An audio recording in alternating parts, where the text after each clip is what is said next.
And next question is from Kevin Peterson. Sorry. My question is to Shashi Tharoor. Happy Onam first. Oh, thank you. You too. You mentioned about Britain. Mentioned that Britain left India in a worse off condition than had it been without Britain. You also mentioned about reparation from Britain.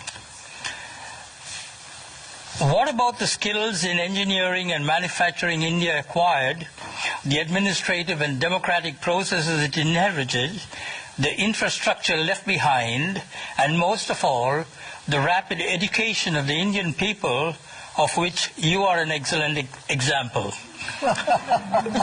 Surely, no one can price these intangible values that were gained during the British rule in India and propel the country to its present position as one of the leading countries in the world. Finally, one more question. I'm doing a Jeffrey Robertson here. In your opinion, where would India be today if the British did not step into India? Oh, there's a lot there. It'll take the rest of the program to answer. I'll try and touch on it. But this is almost like the American saying to the widow of the American president, apart from that, Mrs. Lincoln, how did you enjoy the play? You know, really, the British came to one of the richest countries in the world, accounting for 27% of global GDP in 1700, 23% in 1800, and over 200 years of exploitation, depredation, loot and destruction, reduced it to a poster child for third world poverty, just over 3% of global GDP, 90% of the population living below the poverty line when the British left in 1947, a literacy rate, you speak of education, a literacy rate below 17%, and a life expectancy of 27. The growth rate of British India from 1900 to 1947 was 0.001%. That's what they were doing while draining the country of taxes and resources. Education, my gosh, the British, the last thing they wanted to do was invest in educating Indians. Will Durant, the American historian traveling in India as late as 1930, pointed out that the entire expenditure of the British on education in India, from the nursery level to the highest universities, was less than half the high school budget of the state of New York. All the Indian institutes of technology, the engineering achievements you're talking about, were established after independence by the government of India. There is simply no comparison between the accomplishments of India rising from the ashes the British left us in and what was done in 200 years. I've given many figures. Just take one example, the textile industry, because India was a huge exporter of For 2,000 years, it was the world's leading exporter. What happened? In fact, in the Roman Empire, there are debates recorded by Pliny the Elder of Roman senators complaining about the amount of the Roman Empire's gold that was being sent off to India because of the tastes of Roman women for Indian muslins, linens, and cottons. Was it just modernism, the Industrial Revolution that destroyed it, or was it something else? No, that's the excuse that apologists like to make, that, you know, oh, it's not our fault, you just missed the bus for the Industrial Revolution. Well, we missed the bus because you threw us under its wheels, is what I tell them. I mean, the fact is, in the name of free trade, the British came in and destroyed the free trade that had made India a leading exporter of textiles. The British soldiers smashed the looms so people couldn't practice their craft. They imposed punitive duties and taxes on the export of Indian textiles while lifting duties on the import of British cloth. And they achieved a captive market at the point of a gun. This is not exactly free trade, as you can imagine. Cities like Murshidabad and Dhaka in the subcontinent were depopulated.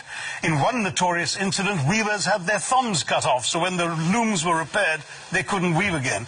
Textiles were systematically destroyed as an industry by the British, and that's only one example of many. Well, I'm going to quickly go back to a question now, Kevin. Do you accept that perhaps the British weren't quite as benign as you've just suggested? Please read the book, Kevin. There's a lot more there. I've got the book. I'll bring Laurie in here.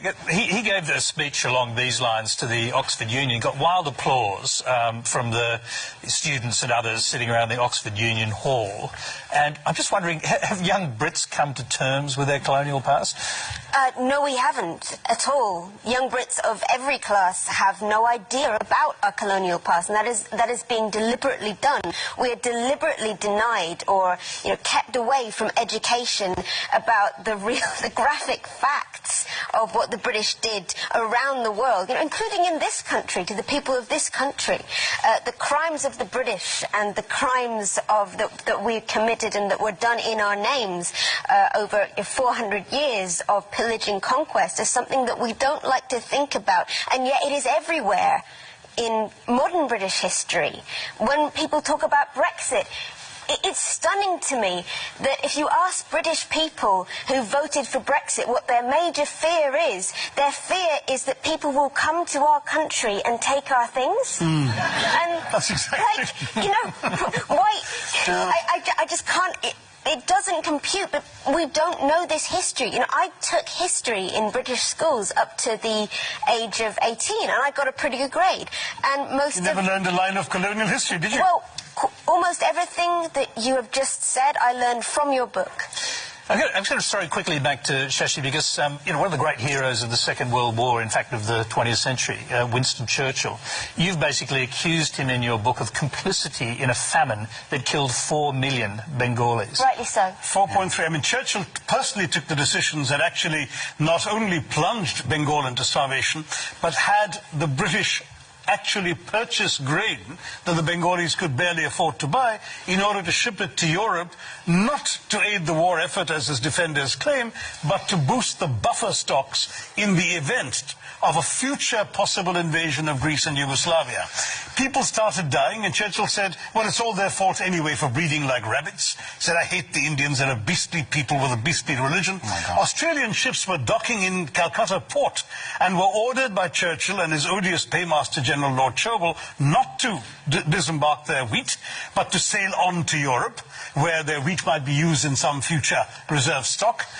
On top of that, when conscience-stricken British officials... Yes, I was going to say, did Churchill know people were dying? Yes, conscience-stricken British officials are constantly sending memoranda to the Prime Minister personally, because it was his decision, saying that people were dying literally on the streets, and all Churchill could bring himself to do was write peevishly on the side of the file, why hasn't Gandhi died yet? Wow. And this is the man the British want us to hail as an apostle of freedom and democracy, when he has as much blood on his hands as some of the worst genocidal dictators of the 20th century. Well, thank you.